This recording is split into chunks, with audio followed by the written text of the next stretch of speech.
The current healthcare system isn't about health, wellness, and longevity. It's crisis intervention and revenue generation. Lee and I came together with this passion for better nutrition, proper exercise, the importance of sleep, and community engagement. I'm Lee Kurisko, MD from Kurisko & Company. Today I'm going to talk about why whole food plant-based. 6 years ago, I reluctantly started on a whole food plant-based diet, skeptical that it was going to actually help me.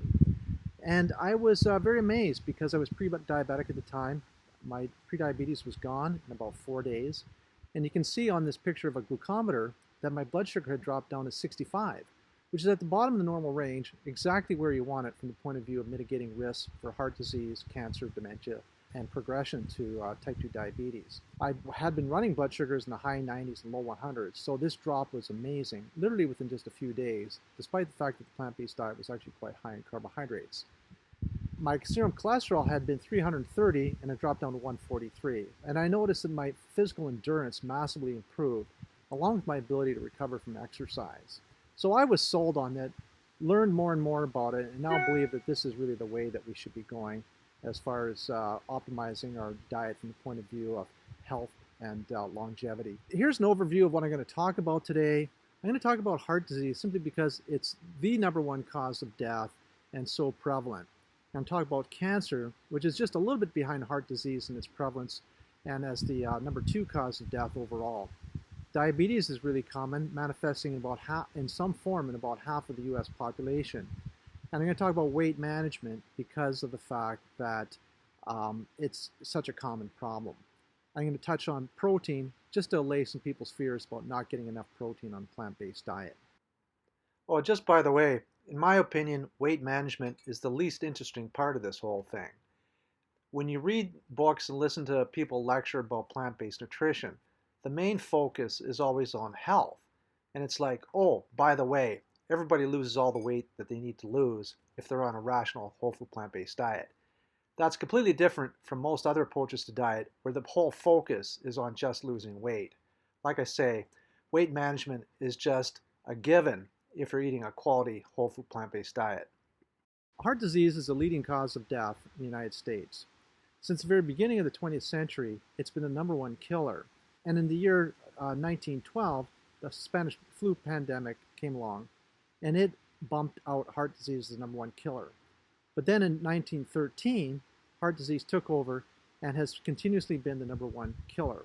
When COVID came along, heart disease remained the #1 killer, despite the fact that we were so obsessed about COVID. You know, for the sake of COVID, we had lockdowns, mask mandates, shut down businesses, kept kids out of school, radically transformed our way of life and our economy. And yet, it still was not the leading killer on an annualized basis. Heart disease was the #1 killer. The problem with heart disease, it's like we've gotten used to the fact that people die so commonly from that. And it doesn't have to be that way. As we'll talk about, heart disease to a large degree, if not almost entirely, would be preventable with an optimal whole food plant-based diet. In the United States, there's 1 death from heart disease every 33 seconds, and there's 805,000 deaths from heart disease annually in the United States. There's 700,000 deaths per year from cardiovascular disease. 376,000 of those are due to coronary artery disease, where the blood vessels get plugged up with cholesterol plaque, leading to insufficient blood flow to the heart muscle, causing heart attacks and potentially death, and potentially sudden death. The first symptom of a heart attack in half of the cases is actually sudden death, at which point it's obviously too late to be manipulating your diet. So you want to be proactive about it and get on top of it before you ever have any symptoms of heart disease. You can see from the map the distribution of heart disease in the United States. And the areas with the deepest red are the places where it's most prevalent. And interestingly, it's also where you see the most obesity and type 2 diabetes, because those 3 conditions all sort of travel together within populations and within individuals. It's been observed for quite some time that populations eating a whole food plant-based diet tend to be the healthiest of all.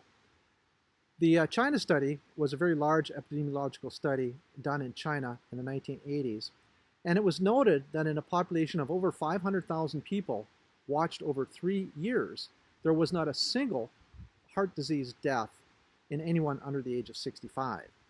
Whereas in the same time frame with the same population in the United States, there would have been tens of thousands of deaths. Missionary docs working in sub-Saharan Africa noticed that the native populations in Africa simply did not suffer from the same level of common diseases that we experience in Western society. Heart disease, some types of cancer like colon cancer, appendicitis, gallbladder disease, and that type of thing were virtually non-existent in these populations. Dennis Burkitt was a British surgeon that worked in Uganda from the end of World War II until the late 1960s. And he was sort of the head doc for the whole country, so he had his finger on the pulse of what people were actually suffering from and dying from. And his experience was the same. People in Uganda simply did not get the type of diseases that we see in Western civilization. Heart disease, diverticular disease, gallstones, appendicitis, and that sort of thing. And he was made famous for two reasons. One is that he proposed that dietary fiber that you get from eating plants is key to good health, which is actually true. And also, he is famous for categorizing a type of lymphoma now called Burkitt's lymphoma. And it was interesting that when asked how he's going to maintain his skills working in a population that didn't get sick from the common diseases like gallbladder disease and colon cancer and so on, he said, well, he had plenty of work to do working on the Europeans living in Uganda that continue to eat a Western diet. There was an interesting autopsy study done a few decades ago looking at people in Uganda versus people in St. Louis. Among 632 autopsies done on people from St. Louis, there were 136 myocardial infarctions, i.e. heart attacks. Amongst 1,400 age-matched Ugandan autopsies, there was only a single small non-fatal heart attack. So what's the difference? Were the people from Uganda, are they genetically superior in resistance to heart disease? No, because when you look at population studies, invariably people that move from populations eating a traditional whole food plant-based diet to the United States, eating a standard American diet, they assume the disease rates of Americans. During the Korean War and the Vietnam War, it was noted with autopsies done on soldiers killed in combat that the Asian soldiers had no atherosclerotic plaque in their blood vessels, whereas the American soldiers commonly had early plaque in the aorta, which is the main blood vessel from the heart. The difference being due to the nature of the diets that the two different populations were consuming. So it's actually been known for quite some time that there's a connection between diet and human health. During the First World War, there was a naval blockade impeding supplies reaching Denmark, which was leading to food shortages. And so a plan was devised in which they would abandon animal husbandry, and instead of feeding food to animals and then eating the animals, because of the food shortages, the people would eat the food that was intended for the animals. So they had an increase in the plant-based foods that they were eating, and their meat consumption virtually went away altogether. During that time period, the death rate in Copenhagen dropped to the lowest level in recorded history. It was 34% lower than it had been in the preceding 18 years. During World War II, under similar circumstances in Norway, the same pattern was noted. And you can see on this graph here that as the consumption of animal fat declined, so did the death rate. And when things were normalized at the end of the war, fat consumption went up, as did the death rate. This concurred with the experience in Denmark. Britain had similar food shortages during wartime, and was noted that infant and postnatal deaths dropped to the lowest ever recorded. Childhood growth rates actually increased. Back in the 1940s, Dr. Lester Morrison from Los Angeles was aware of the work of a researcher named Nikolai Anichkov in Russia. And what Dr. Anichkov was doing is he was putting rabbits on a high-fat diet and inducing advanced atherosclerotic plaque in these rabbits because they're normally herbivores eating nothing but plant foods. It's unnatural for them to eat a high-fat diet, high animal fat diet, and hence they rapidly developed heart disease. Dr. Morrison wondered if the same phenomenon was true in human beings. So he took a total of 100 patients within 6 months of their first heart attack and put them on a relatively low-fat diet with reduced animal products. He had 86 men and 14 women. And he fed them a maximum of 25 grams of fat a day and a maximum of 70 milligrams of cholesterol a day. As an aside, they all lost weight. The men dropped from an average of 166 pounds to 145 pounds, and the women dropped from 141 pounds to 125 pounds. Now note that these starting weights are far lower than the average American now. But most importantly, it was noted that their serum cholesterol dropped from an average of 312, which is very high, down to 220, which is definitely an improvement, but still pretty high. After 8 years, the mortality rate in the experimental group dropped and was only 44% versus 76% in the control group. And they had fewer symptoms such as angina. Unfortunately, Dr. Morrison's research was largely ignored. Dr. Dean Ornish did a study in the 80s in which he took patients that had heart disease and intervened with lifestyle measures. He changed multiple variables. He put them on a plant-predominant diet. There was a little bit of low-fat dairy allowed. And he had them exercise. He had them engage in stress management and group support. And his experiment showed that he could arrest and reverse heart disease. And this was proven angiographically. An angiogram is a procedure where you take a small, flexible plastic catheter and feed it up through the blood vessels, usually in the groin, into the origin of the blood vessels in the heart. Inject some dye and take pictures, and then you can assess the various narrowings in the blood vessels.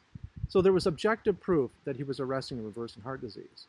Dr. Esselstyn, who wrote Prevent and Reverse Heart Disease, believed that the main element that induced the change was actually the diet. So he had a more pure form of an experiment in which he only manipulated what people are eating. Of course, he would have guided them on smoking cessation, which was the standard of care at that time. And he also showed that heart disease could be arrested and reversed. He had them eat a whole food plant-based diet. You can see from figure 2, this is an angiogram from the left main coronary artery in one of Dr. Esselstyn's patients prior to starting the plant-based diet. And you can see that the blood vessel is narrow and irregular. After 32 months on a strict whole food plant-based diet, the blood vessel has completely normalized, improving blood flow. Figure 1 is a cross-section of the left ventricle looked at with a PET scan. And you can see that there's an area where there's little color, where there's a lack of blood flow to that portion of the left ventricle. After only 3 weeks, the blood flow in that area was actually normalizing, which is amazing. Now, an astute listener would wonder, how is that possible? That atherosclerotic plaque has been building up in those blood vessels for years, possibly decades. One would not expect it to be changing within just a few weeks. Although the process of reversal would have started, the reason the blood flow improves is because it opens up what's called collateral flow. In other words, improved blood flow around the narrowings. And when you're eating a whole food plant-based diet, devoid of animal products, you're stopping the contraction of the blood vessels, and by eating a plant-based diet, you're facilitating the blood vessels from opening up. And interestingly, the main ingredient of a plant-based diet that probably facilitates this process is eating green leafy vegetables like kale and collard greens and that sort of thing. And what these types of vegetables do is they induce the production of nitric oxide, which is a vasodilator, which causes the blood vessels to relax and dilate, thereby improving blood flow around the narrowings. And it was interesting that an unexpected finding was that within a few weeks, the men in Dr. Esselstyn's trial were starting to get nocturnal erections. Why? Because blood flow is blood flow. And if you're improving blood flow to the heart, you're also improving it to the penis. And these men would start to have nocturnal erections when they may have not had erections for years. And in fact, new onset impotence is a harbinger of symptomatic heart disease within the next couple of years. So it's a very important symptom. With Dr. Esselstyn's plan, he was having people eat green leafy vegetables 6 times a day. It's probably a good idea that everybody include at least one very generous serving of green leafy vegetables every day. Dr. Esselstyn now has data on 198 patients followed for 3.7 years on average. Of those patients, only 1 has had a small stroke when not compliant with the diet. So it's questionable if this event should even be counted in the statistics. But nonetheless, this works out to an event rate of 1/100th of that in the control group that was not on the diet. This is quite definitive evidence that a whole food plant-based diet can arrest and reverse heart disease, our #1 killer. The only type of diet ever shown to prevent and reverse heart disease is a whole food plant-based diet. No other diet can make such a claim. No keto diet, no carnivore diet, no form of low-carb dieting can make such a claim. And given the fact that heart disease is the #1 killer, you've basically made the case right there for why it's so important to eat a whole food plant-based diet. But the truth is, the evidence in favor of a whole food plant-based diet is voluminous, and yet there's just more and more evidence beyond just heart disease for why this is the way we should be eating. I'm going to talk a little bit about cancer. Cancer is a #2 killer. A key figure in the whole food plant-based diet discussion is Dr. T. Colin Campbell, PhD, Professor Emeritus of Nutritional Biochemistry from Cornell University. In the late 50s, as a young scientist, he was doing research on cancer in the laboratory with the assumption that increased protein intakes would be protective for heart disease. There's this mantra, or almost like a religion, that protein is of paramount importance and that you just can't get enough of it. Although you definitely need to have protein, it's not the panacea that people would have expected. So what he did is he had rodents and put them on 2 different levels of casein, which is milk protein, and see what happened to the cancer.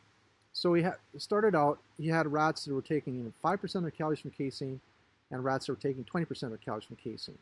These rats were very genetically prone to developing cancer. His expectation was that the ones on the high protein diet would be protected. But in fact, their likelihood of developing cancer was far greater. And the rats taking in 5% of their calories from casein were actually protected.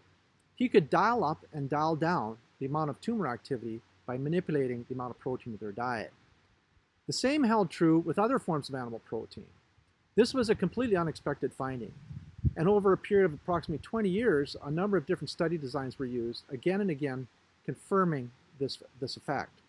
And it was found that the higher protein diet, higher animal protein diets, would facilitate all stages, all steps in the development of a tumor. And those steps are initiation, promotion, and progression. And likewise, all mechanisms that are known to fight against cancer were all inhibited by the presence of a high animal protein intake. Now you could say, well, rodents are rodents and human beings are human beings. How does this necessarily apply to human beings? The next stage in his career, he was involved in the China study, which was a big collaborative study between Cornell University, Oxford University, and the Chinese government. And what they did is they went to over 60 counties in China and studied the dietary patterns by actually going into people's homes and seeing what they ate, doing blood work, and also looking at the patterns of disease throughout the population. And what it was found that the counties that consumed the least animal proteins had the lowest rates of chronic disease such as cancer, and the counties that consumed the highest amount of animal protein had the highest rates of these diseases. Now at that time, the Chinese on average were only consuming 0.8% of their calories from animal protein, whereas at that time, Americans were consuming 10% of their calories from animal protein, 13 times as much. Now, this should be very alarming to people eating a standard American diet, because the effect in China was very clear-cut, even within this lower range of protein intakes. And with protein intakes being so much higher in the United States, it's not a big mystery that people are so sick in this country. Now, breast cancer amongst Asians, it's about 1/5 as common in the Asian countries as it is in the United States. Prostate cancer is interesting because North America has 20 times the prostate cancer risk as does Southeast Asia, and 50 times the rate in South Central Asia. Now, when Asians or other people living outside the United States move to the United States, what invariably happens is those populations then assume the disease patterns of their new country. Dairy, as we were talking about earlier, is very strongly linked to prostate cancer. And in fact, Dr. Campbell says the link between dairy and prostate cancer is at least as strong as the link between cigarettes and lung cancer. I'm going to talk briefly about diabetes. There's a number of different types. Just to mention briefly, type 1 diabetes usually strikes in childhood, and the patient loses the ability to produce insulin, which is produced by the pancreas and causes the blood sugar to drop. Type 2 is by far more common, usually occurs in adults, although with the obesity epidemic becoming so prevalent, even children are starting to get type 2 diabetes. But nonetheless, the mechanism of type 2 diabetes is that the insulin is not working properly. There may be plenty of insulin present, but it no longer works and affects the cell such that it will take blood sugar in. Why is that so? Well, what happens on the high-fat diet, particularly high in saturated fat, is that the fat accumulates within the substance of the cells. In fact, we'll even see this on CT and ultrasound and MRI, that there's an increase in the fat content within the liver and the pancreas, and even within the muscles. And often commonly we'll see that actually in the parotid glands up in the face. But nonetheless, when there's plenty of fat buildup within the cells, this impairs the ability of the insulin receptors on the surface of the cells to actually work when insulin sits down on those receptors. Basically, it shuts the door on sugar coming into the cell. The cells perceive that they have had enough and don't want any more in. And so the sugar builds up in the bloodstream. Now, unfortunately, most doctors are actually not even aware of this mechanism. But what happens is that if you can get the dietary fat out of the diet, put people on a whole food plant-based diet, very quickly the cells can start working again. And paradoxically, by increasing the number of carbohydrates, and I'm talking about healthy carbohydrates like fruits, vegetables, whole grains, legumes, that type of thing, not junk food carbohydrates. By taking in plenty of healthy carbohydrates, you start clearing out that fat in your cells and the insulin receptors will start working properly. And very, very quickly, blood sugars can start to drop, often within a mere few days. This is the cover of a book called Mastering Diabetes by Saras Kambata and Robbie Barbero. And these two fellows both have type 1 diabetes. In other words, their pancreas does not actually produce insulin. And so they have to take insulin shots. They both studied diabetes very intensively. And the essence of this book can be summarized in this one paragraph, although I would still recommend reading the book. Even though this may seem counterintuitive at first, this form of nutrition is extremely powerful at reversing insulin resistance because carbohydrate-rich whole foods require large amounts of insulin, if and only if the total amount of fat in your diet is also high. When you eat a low-fat, plant-based diet and reduce your intake of fat and protein-rich foods, you gain insulin sensitivity very quickly, which in turn drops your need for oral medications and insulin in the short and long term. And in one of my podcasts with Dr. Furman, which we've not yet posted, he's been treating patients with diabetes and a number of medical conditions for years. And he says in the majority of cases, type 2 diabetes will resolve within 6 months by eating a whole food plant-based diet. In many cases, it will be much faster. Now, here's something interesting. This is from the Adventist Health Study looking at the prevalence of diabetes. And the more plant-based the diet, the lower the incidence of diabetes, with the vegans having the lowest rate of diabetes amongst the Seventh-day Adventists. I'm going to talk a little bit about weight management. And in the couple of weeks since these slides have been made, these numbers are actually out of date. According to most recent government statistics, just slightly under 80% of the U.S. population is overweight or obese. It's something like 79.6% of the population is actually overweight or obese.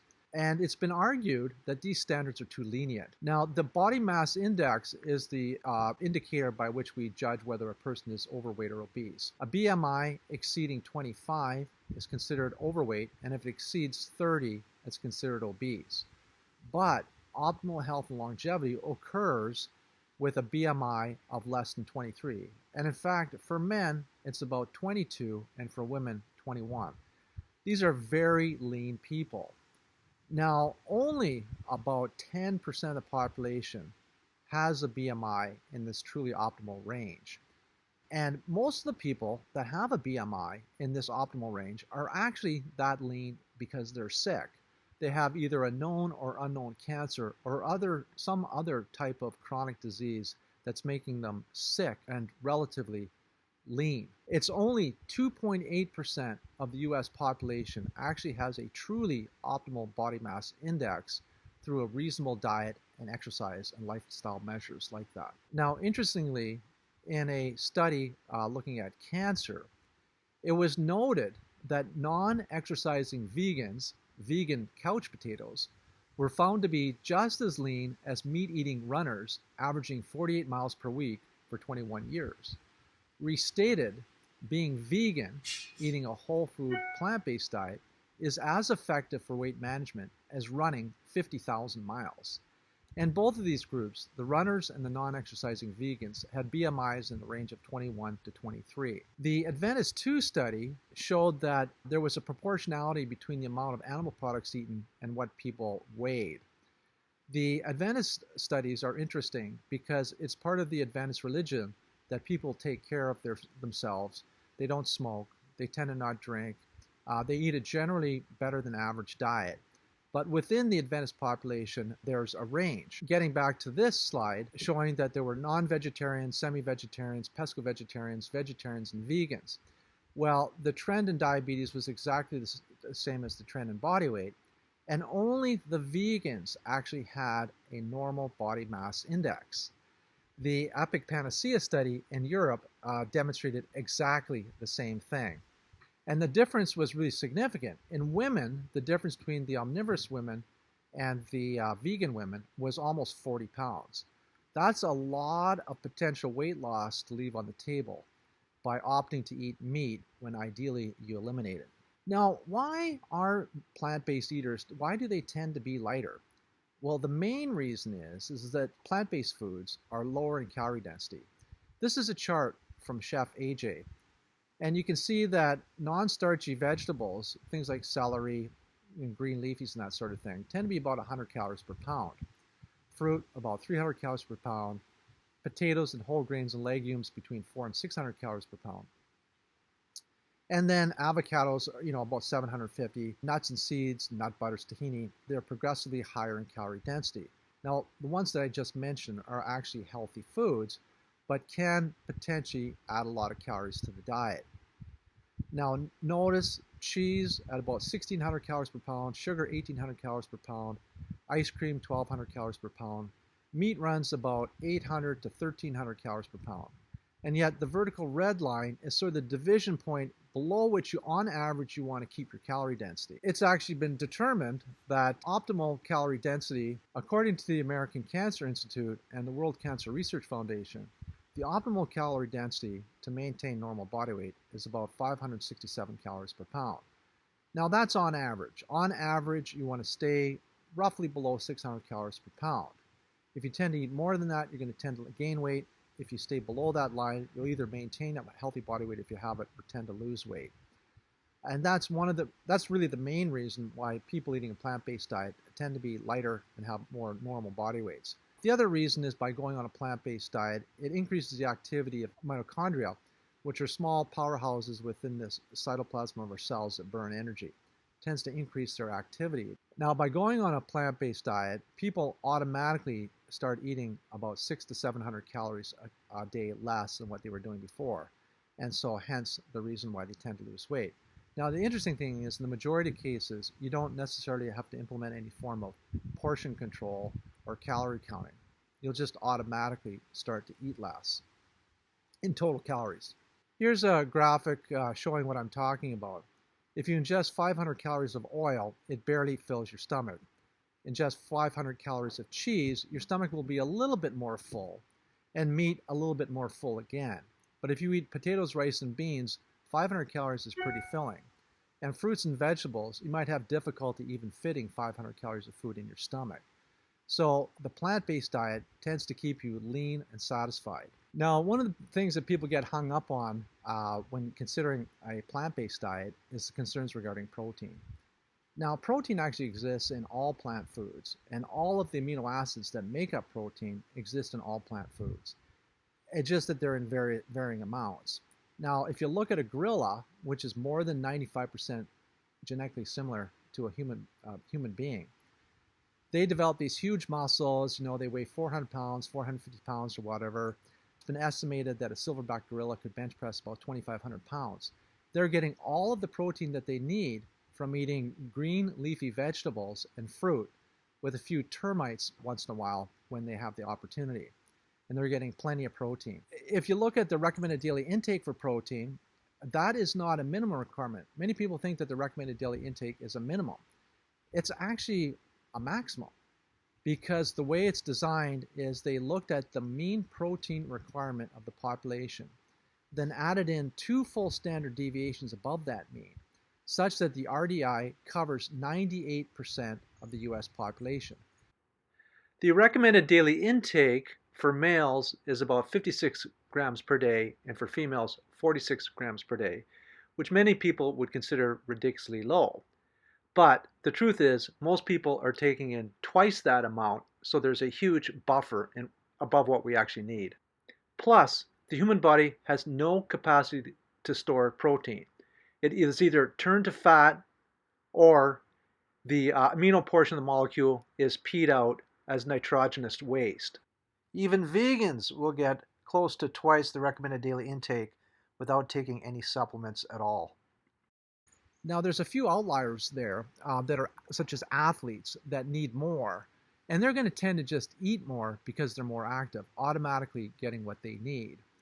Now, there are some fringe issues way out that maybe apply to the extremes of athletic performance regarding leucine and branched-chain amino acids, but the bottom line is, if you have people on an exercise program, and whether it be vegan or omnivorous, the performance enhancements are the same whether they're on a vegan diet or an omnivorous diet. So the issue with branched-chain amino acids is almost kind of a theoretical issue. And the problem is branched-chain amino acids, when in high amounts, as in animal protein, it tends to promote insulin resistance. You'll see guys at the gym taking supplements of branched-chain amino acids in the belief that it's going to help them build muscle, but it may actually be undermining their health, accelerating the aging of their bodies, and undermining their insulin sensitivity. I've just had the opportunity here to just scratch the surface on the merits of a whole food plant-based diet. It's really unequivocal that nutrition is intimately related with our health. And yet we're kind of where the medical profession was back in the 1940s, when doctors were actually recommending people smoke cigarettes. The medical profession is generally just mute about the importance of nutrition, even though it's the basis of most disease that we see. And it's been estimated that 80% of healthcare costs would actually go away if people actually learn how to eat properly. But you rarely hear about that from your doctor. Anyways, that's all I have time to talk about today. Here are some resources to get you started. At the top there is kuriskoandcompany.com. We've recently started a website. We've got a YouTube channel. And these other resources are really good, a great starting point.